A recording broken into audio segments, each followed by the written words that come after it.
last. And if I begin to sound fuzzy, it's okay, I'm going to make it through. All right. Phil has asked me to talk today on the subject of storytelling as a way of knowing ourselves. And I'd like to begin with a confession. It's one that I'm ashamed to make in public, but I'll go ahead and make it anyway, which is that I love to gossip. Periodically, I ask my children if they have any good gossip. And my children look at me in dismay, scorn, and embarrassment.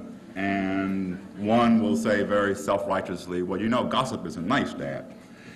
And I'll respond, no, but it sure is fun. And then they will say in response, well, even if we had any gossip, you don't know the people. And I say, that has nothing to do with it. And so after they make me grovel shamelessly, they will then tell me that so-and-so took his father's car and hasn't been seen for 2 days.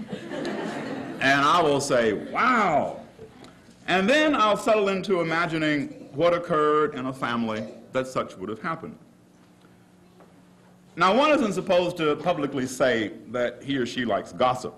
And to be honest about myself, I should add that I positively love to hear the latest dirt, and the dirtier the dirt, the better.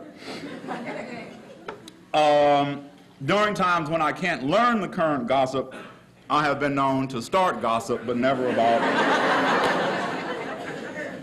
about anybody real. At least I hope they aren't real. Now, you may not want to admit that you like gossip, but of course you do, because what is gossiping except storytelling? Anytime you open your mouth and say, did you hear what happened to so-and-so? You are a storyteller. And the better the gossip you pass on, the better storyteller you are. We grow up with inflated notions of stories and storytellers. I meet people who tell me that they can't tell stories. And it's sad that they feel this way. But we have been educated to believe that stories must begin with once upon a time. However, I am convinced that the first stories began very differently. Imagine, if you will, several thousands of years ago, a little kid running in the house and yelling, hey, Mom, guess what happened to Little Red Riding Hood? Imagine 4,000 years ago, 5,000 years ago, what the neighbors might have had to say about two brothers. Girl, you won't believe this, but you know old man Isaac? He's got 2 boys, Jacob and Esau. That's the one. Well, he's been sick, you know. Lost his sight about a year or so ago, and he thought he was about to die and wanted to give his blessing to the oldest boy. That was the one named Esau, the red-headed one. Well, honey, Jacob, the youngest one, he heard about it and tricked his daddy into giving him the blessing. And you know who was behind the whole thing? Isaac's wife. She sure was.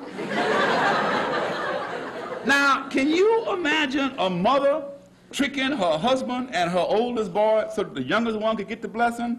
Well, child, I never did trust that husband anyway.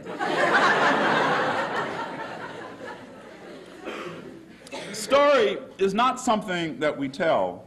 Story is who we are. All our lives are a story. We like gossip, whether we want to admit it or not, because in gossip we hear a story about someone else. And in that story, we hope to learn something about ourselves. The root meaning of the word story is to see. Story enables us to see. And in seeing, we hope to learn how or how not to live. That is why it's interesting that another of the root meanings of the word story is guide. In story, we seek a guide to our own lives. Through hearing of the fortunes or misfortunes of others, we hope to be guided away from misfortune and toward fortune. There are many categories of story, and gossip, I think, is the most common. Another category is humor. We all love jokes. While the object of jokes is to entertain and make us laugh, humor is also a way of making us look at reality with new eyes. There's a bumper sticker I like that says, when the going gets tough, the tough go shopping. There is a truth there that many of us live by. reluctant though we may be to admit it. Story in the form of humor helps us accept what may be embarrassing. And once we accept these aspects of ourselves, we are better able to use them as guides in our own lives.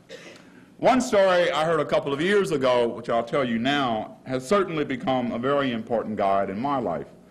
The story is that there was a flood, and there was an old man who was sitting on the porch, and the water had covered the road, and a National Guard jeep came along and said, "Old man, you better get in the jeep, the water's rising." Old man said, "That's all right, Lord will take care of me." Jeep rolled on off. Water rose up to the porch level. Old man went up in the house on the second floor. Motorboat came by. He yelled up, "Old man, you better get in the boat, water's rising." Old man said, "Lord will take care of me. I ain't gonna worry about it." Water rose up higher. Old man got up on the roof. Army helicopter came over, dropped down a ladder, said, "Old man, you better climb up.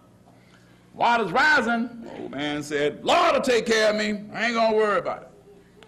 Helicopter went on away. Water rose up. Bloop, bloop, bloop. Old man drowned. A couple of weeks later, old man was in heaven.